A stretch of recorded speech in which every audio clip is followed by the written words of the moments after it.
This is Deborah Medina, and we are live at the Monarch Event Center in Austin, Texas today, where we are holding the first annual we're holding the first Texas Freedom and Liberty State Convention. We have had an interesting day here today. We have roughly 300 people in attendance, lots of energy and enthusiasm by patriots from all around the state. The convention has just gone into its first recess of the afternoon. It's going to recess for about 10 minutes. I know that we want to live stream to you the activity that's going on here.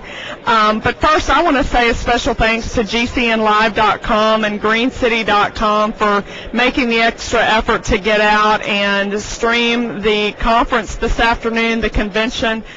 This has been just a great process. We started out this morning in temporary organization. I called the convention to order just shortly after 9:30 and proceeded fairly quickly to the election of a permanent chair. And I'm just really pleased with the amount of participation that we have from around the state of Texas.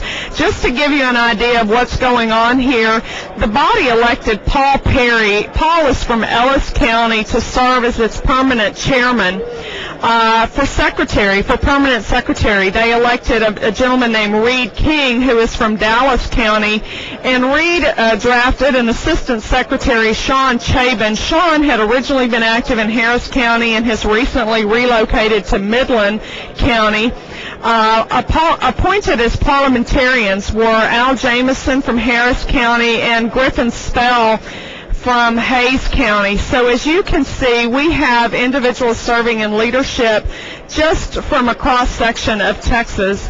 And then, of course, have people here representing, I believe we have 29 or 30 of the 31 Senate districts in the state represented.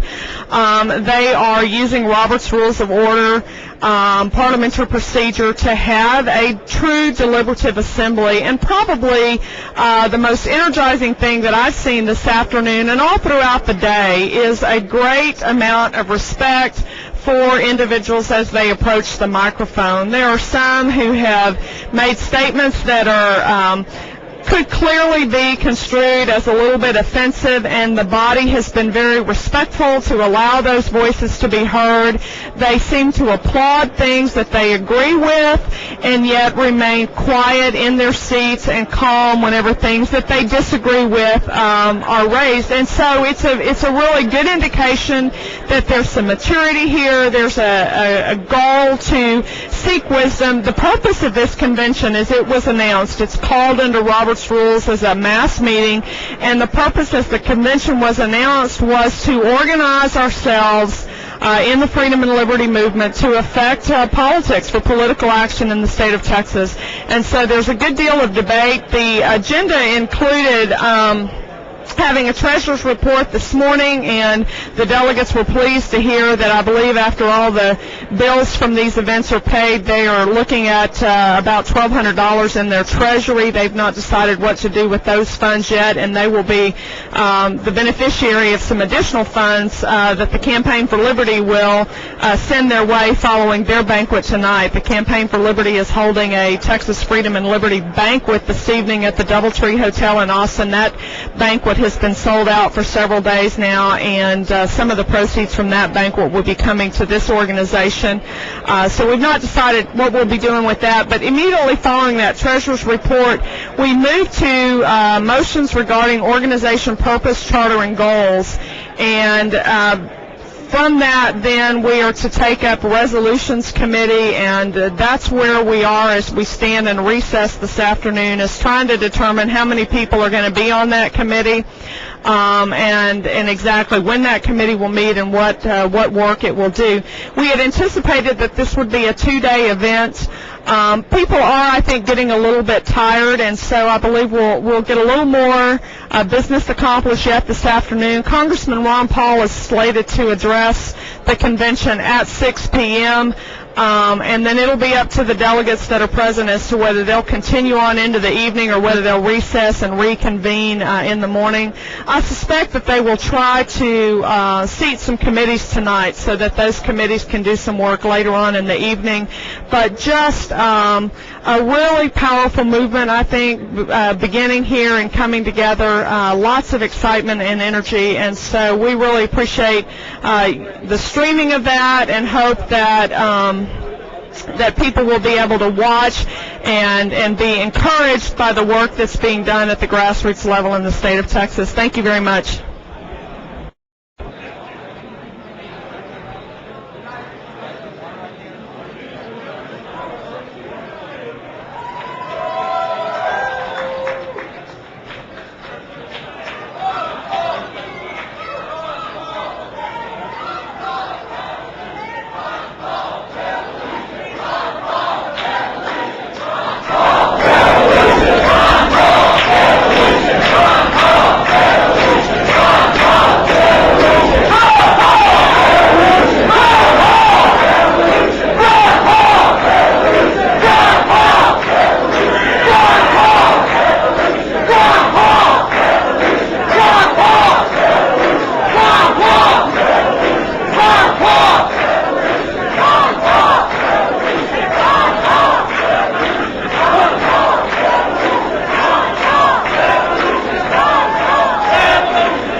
Ron Paul will take the podium here in just a few seconds.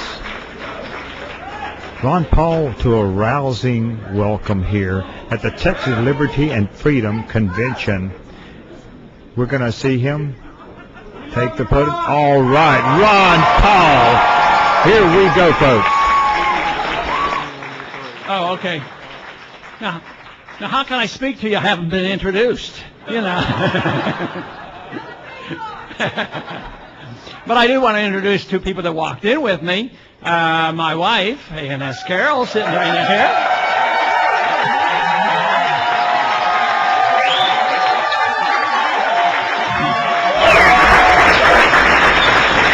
And only one of the grandchildren showed up. 1 out of 18. But Lisa, stand up. She goes to school here in town.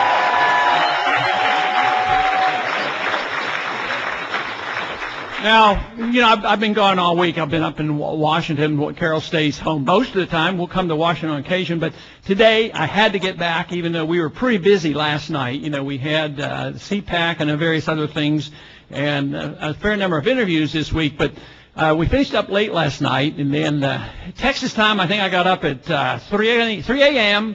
to get to the airport, to get on the airplane, drive down here, drive to Lake Jackson, and drive over here and pick up Carol. But she insisted that I do that. And I told her I can leave the airport and drive over here and save this mile.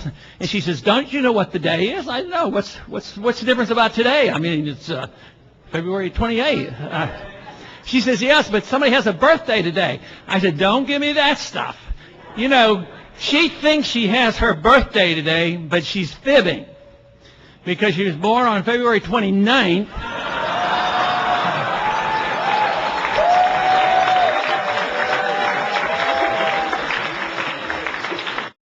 that was part of the calculation. You know, when we got married, you know, I'd only have to get her a present every 4 years. But no, she had a different argument. She said she should have a birthday on the 28th and March 1st. So I don't know. That hasn't quite worked out that way. But anyway. But I am delighted to be here. Actually, this sounds almost like a political rally. Is that conceivable? There's a political rally. What's going on? But, you know, things have been going well. Not for the country, but for our movement. Because there's a greater need than ever for people like you to really have an impact in this country.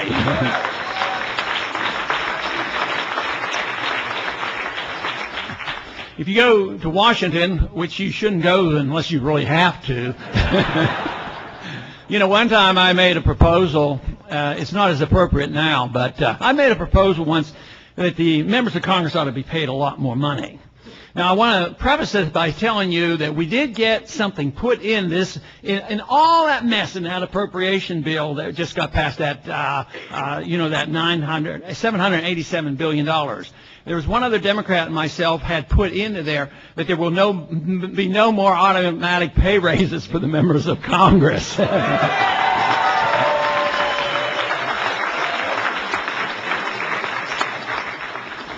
But the Congress isn't doing a very good job, and you know it, and everybody realizes it. But there's something going on in this country because there's a great deal of concern. They don't know where they go. I mean, they have to be desperate if they're starting to ask me questions, you know. It's been a long time talking and proposing and trying to indicate that we've been going in the wrong direction. But not that they're paying that much attention to me, but they are paying a lot of attention to free market ideas, and they're looking for answers because, believe me, they don't have it. In spite of what happened in the last election, in spite of what they're doing on a daily basis, they're realizing that they're a long way off from a solution. And it's rather tragic to think that, you know, we've gotten into this mess because we spend too much, we inflate too much, and we have too great a deficit. So what do they propose for the solution? Spend more, inflate more, and borrow more, you know, on and on. But they are certainly looking for alternatives. And that is why what you're talking about here and the freedom movement is so necessary. And it's slow and tedious, and you'll be frustrated because we haven't converted the nation or the Congress overnight. But it takes time. And believe me, I've been patient. Matter of fact, somebody said, when did you get involved in this campaign for liberty? And I said, about 1974. And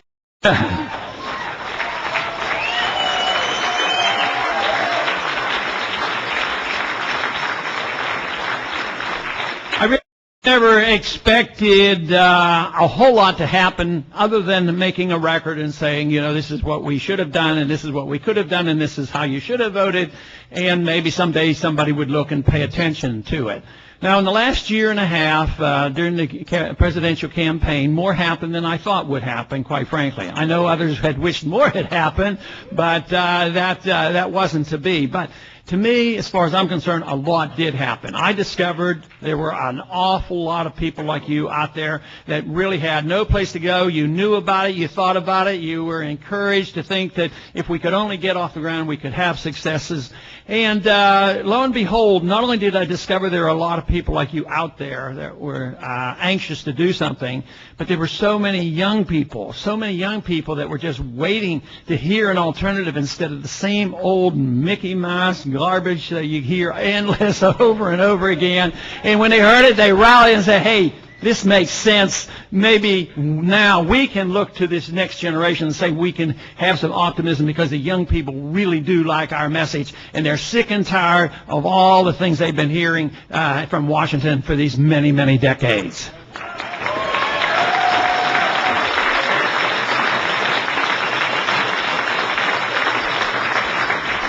I think the best thing has come from it is the attention that we're getting.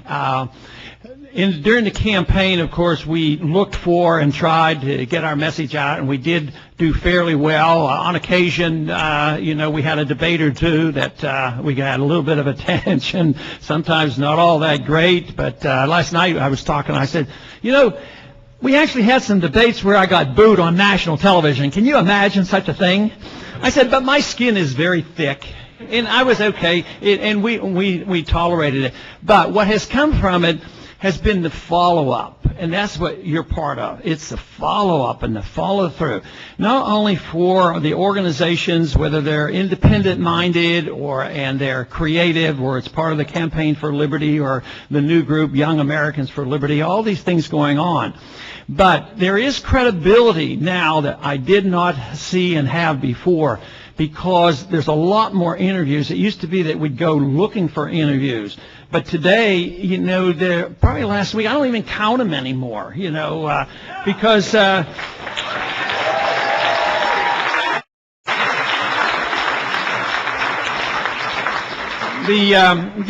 friendly Fox station, that didn't, it wasn't treating our message all that kindly during the campaign.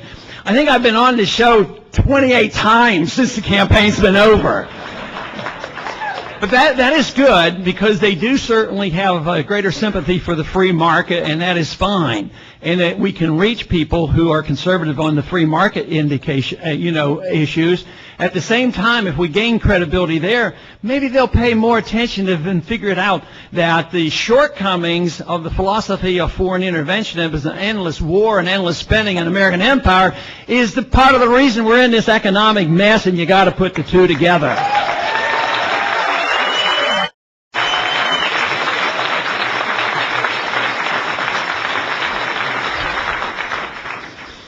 The people in the Congress are paying more attention. Our Liberty Caucus is still alive and well and generating new enthusiasm. That's a small group, unfortunately, of congressmen who get together in my office once a week, and we have people coming in and have serious conversation about foreign policy and what's going on, monetary policy, what's going on with the Fed, and various other things. Now, one thing I have to caution myself, understand that we have another meeting tonight, and a few of you may be at the dinner and things like that. But if I say everything now, then I won't have anything to tell you later on. But then I might repeat myself. But I guess if you heard more than one of my speeches, you probably heard me repeat myself. Because every once in a while I start talking about monetary policy and the Federal Reserve, and almost inevitably we start talking about ending the Fed,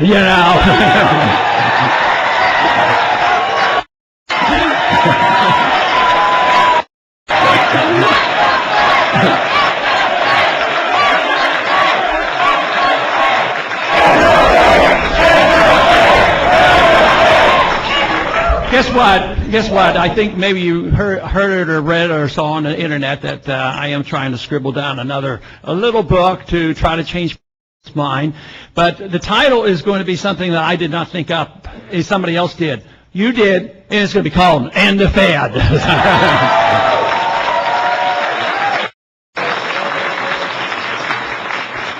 Now, I do want to tell you about one piece of legislation. You may have come across it already. The message does spread rather quickly. And that has to do with legislation I introduced this week. Last week or the week before, I introduced, the ultimate solution, that is to abolish the Federal Reserve System. But this week I introduced one that is something that I see as a more practical, immediate thing that we can work on. And that is, it is the auditing the Fed bill, a transparency bill for the Fed.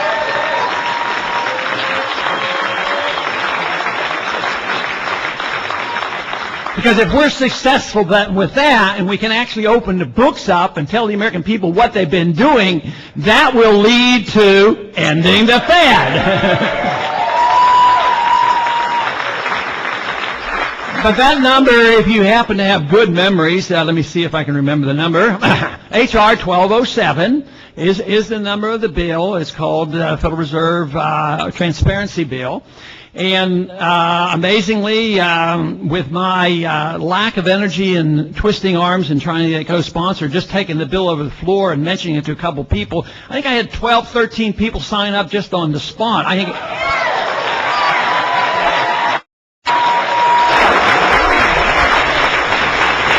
And there were, I think, four of them were Democrats, so it's going to be bipartisan. And believe me, the one thing in Washington the sentiment is very strong for is transparency and know what's going on. The politicians rightly are getting a tough time over this fact that, they did vote for this TARP fund, $350 billion, a drop in the bucket, what the heck. But all of a sudden they said, where'd it go? And nobody knows. Well, maybe we ought to find out where it went. But that is a lot of money, and it is irresponsible the way that is taken care of up in Washington, and nobody knows where it goes. It's sort of like the $125 billion they sent over in cash over into Iraq to help rebuild their infrastructure, and they lost it. $125 billion, and they've lost it. But the big one, back to that issue, and that has to do with the Federal Reserve. They don't deal in hundreds of billions. They deal in trillions of dollars. They literally, nobody knows exactly, but the total amount is estimated with the Federal Reserve and what the Congress has done, $9.2 trillion of commitments made in this past year. But just think of these trillions of dollars. They don't even appropriate. They don't tax. They don't borrow. They just create it. To me, the most amazing thing is that this system still functions at all. The financial system, of course, isn't functioning very well, and it's on its last legs. I've been saying that it would end, it is ending, and the financial system set up in 1971, the dollar standard, it's done. And they are scurrying around trying to replace it with something. But the thing that hasn't collapsed yet is the dollar. The dollar, because all the other currencies are so bad, people are still clinging to the dollar. But one thing significantly that has happened, of course, is that gold is alive and well, and people are looking at it, and it's acting like a currency more so than ever before. And that is good news because that puts more pressure on the dollar. And right now, the only thing keeping us from really utter chaos is the fact that people still, we can use the dollar, but it's possible that we could get to that point where it doesn't. And the big race is, are you going to be successful in helping deliver this message, not only you here in Texas, but people like you around the country? Are we going to be able to get that message out and influence the politicians and influence policy? So that when they come and they say, yes, the financial system has collapsed, the dollar is gone, what do we do? Well, right now, they have not admitted it to me, but I charge them with it and say, yes, you're working on it, and you would like a new currency, you'd like a new paper currency, you'd like it to be under the IMF and the World Bank and make it an international currency. That is would come. We know what we should do. We know what the guidelines are. We know that sound money is an absolute necessity for a prosperous economy and for a free society to function. So therefore, what we do as a group and as true believers is vital. And it's going to be, we're going to have more pressure all the time because time is short. But that's why I just hope it slows up a bit so that we can get better organized and see our numbers multiply. And that is what I think has happened. Not only have we seen so many young people join us, but we have gathered people together that have been thinking along these lines, but that are coming together. And we just need to be in a position where we do have some influence. So this is a great task. It's very important. This is very vital. I don't know exactly what will transpire at your meetings today. I know you've had meetings around the state, and you want to be involved. And we all have a role to play. That is the most important thing. We have a role. People come and ask me, what should I do? I said, do what you have to do. What you do is going to be different than mine, what I do. So to me, the most important thing for all of us to do, which I try to do on a daily basis, is to be as well informed as possible, to understand the system, how to deliver our message. But the most important thing about delivering our message is how you do it. Because even today, occasionally, I get a few criticism on the internet and things like that, but it's like, yeah, he doesn't care. And that's what they'll say about you. You don't care. You care about, capitalism, and you don't care about the poor. There's only one humanitarian program available to us, and that is freedom and prosperity. This stunt.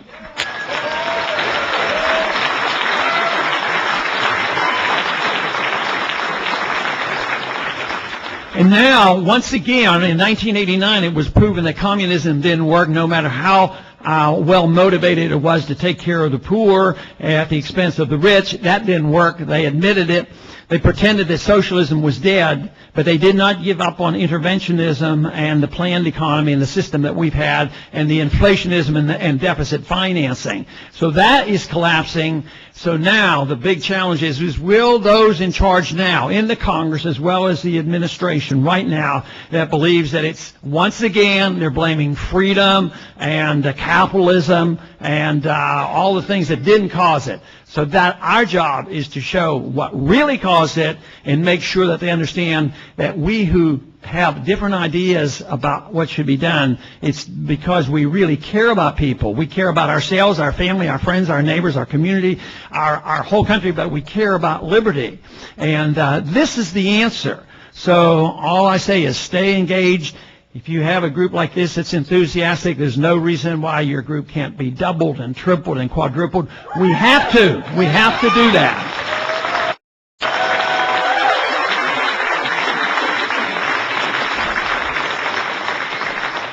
And I want to just close by thanking you for your enthusiasm and the support you've given me in the past and currently. And I wish you well. Join the revolution.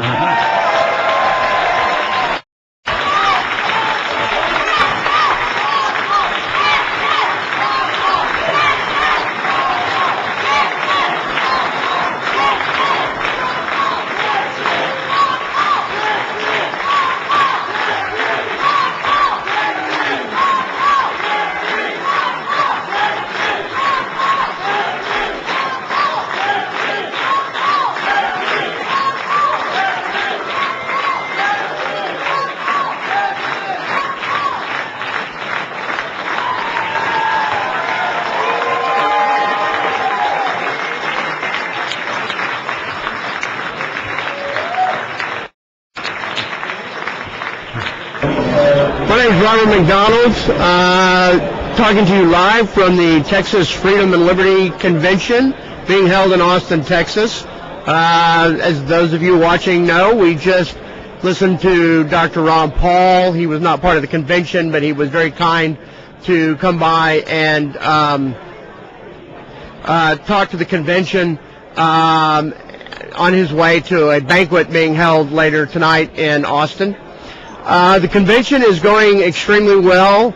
It's a difficult process. We've got 300 very liberty-minded people meeting in one room trying to figure out how to best promote the concept of freedom and liberty. And it's a difficult process. But I will tell you one thing with absolute certainty. Nobody in this room ever had their microphone shut off, and nobody was not allowed to speak. And sometimes it's difficult. Sometimes people want to talk about things that you don't want to talk about. But we have listened. We have worked together.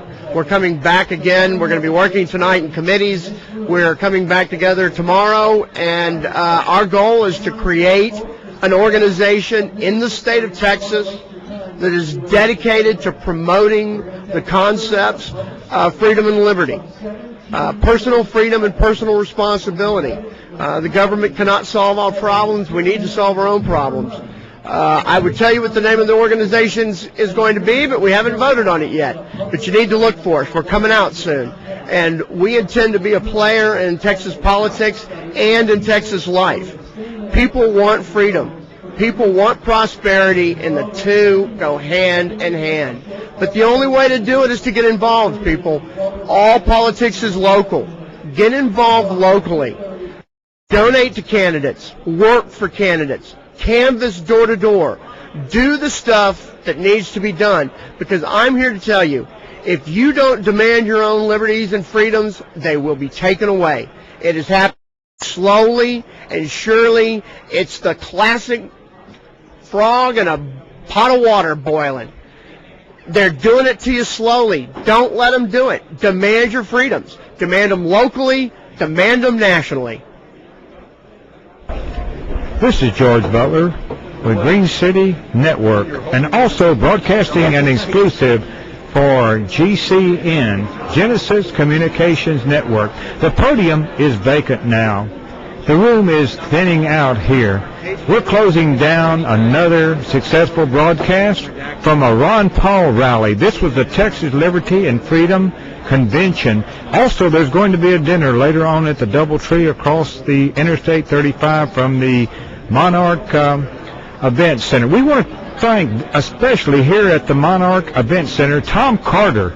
He was a very, very hospitable director out here, and was most accommodative in providing us what we needed to bring this broadcast off. He even did the lighting adjustment for himself. So he's a man that gets with it. Thank you very much, Tom, out here at the Monarch Event Center. We want to thank Deborah Medina and Robert McDonald for spending so much time organizing this, and we're really happy with the way things turned out today.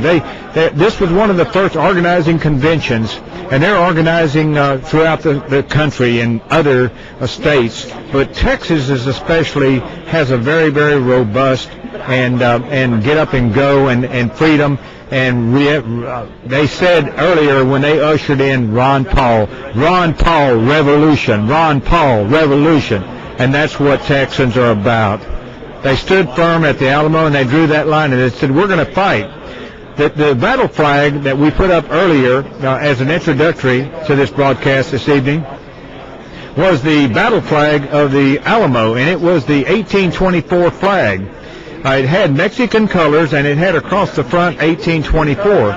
What that was about was that Santa Anna's government had promulgated and put together a constitution of 1824, and it was for the United States of Mexico, including Texas. Texas at the time was a department of the state of Coahuila, which was one of the northern states of the United States of Mexico.